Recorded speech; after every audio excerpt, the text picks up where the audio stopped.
Hi everybody, Dr. Cobb back with you. Hope you're having a fantastic week. This week we're going to do a little bit of a public service announcement.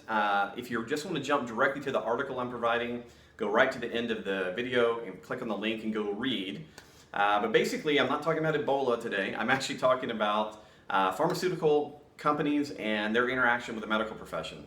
Now, to set this in place, I need you to understand that I am not in any way trying to focus derogatory attention toward the medical profession or the chiropractic profession or any profession.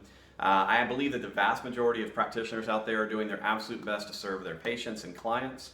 But I also want us to realize that at times we have to look at the big picture around the world. And as I said, I don't do this often, but the information that was just released a couple of days ago, I think should make you think. So I want you to read it, and then I'm going to give you some ideas about how to take that information and use it practically to keep your family and yourself healthier in your interactions with your doctor.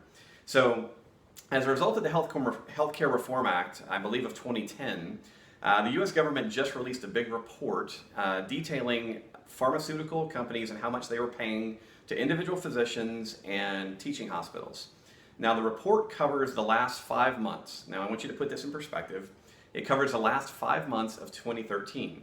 And in the last 5 months of 2013, pharmaceutical companies paid physicians and research hospitals around $3.4 billion with a B dollars. $3.4 billion in 5 months. And if you go and read the report, you know, there's a lot of great stuff in there, meaning a lot of the money went to research drugs, helped fund research trials. But when you start to look at it, that $3.4 billion was split out around 550,000 doctors and about 1,360 teaching hospitals. It's still a lot of money.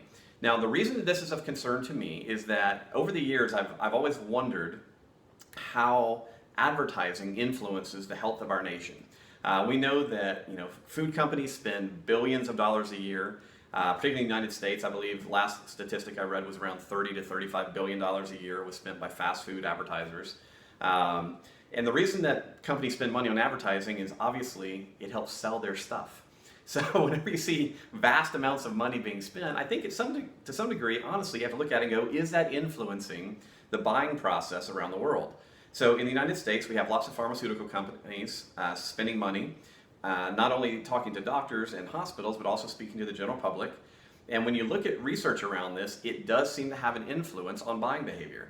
If a patient comes in to see a doctor, again, you can look these statistics up, but doctors are actually often twice as likely to prescribe a drug if a client or a patient has looked at a TV commercial and said, hey, do you think this is for me?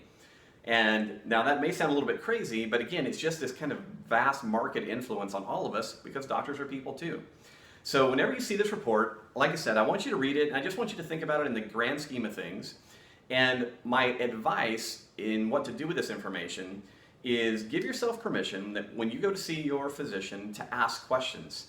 Doctors are really rushed these days, and I know it's often tough, but write down your questions before you go in and say, hey, maybe you're being prescribed a certain medication or something.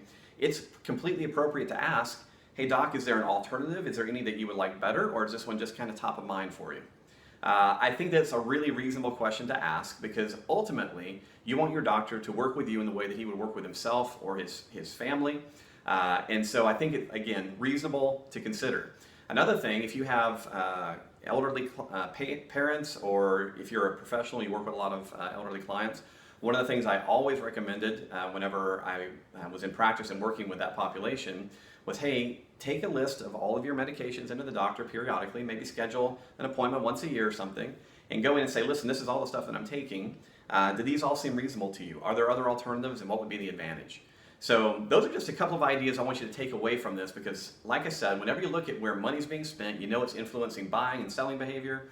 And so read the report, take it for what it's worth, but as I said, use it hopefully as a catalyst to think a little bit more intently about what you're being given, why you may be given it, and are you really prepared to ask the questions that you need to protect your own health and the health of your family. So that's it. I hope you have a great week. If you have any questions or comments about this, let us know. Thanks.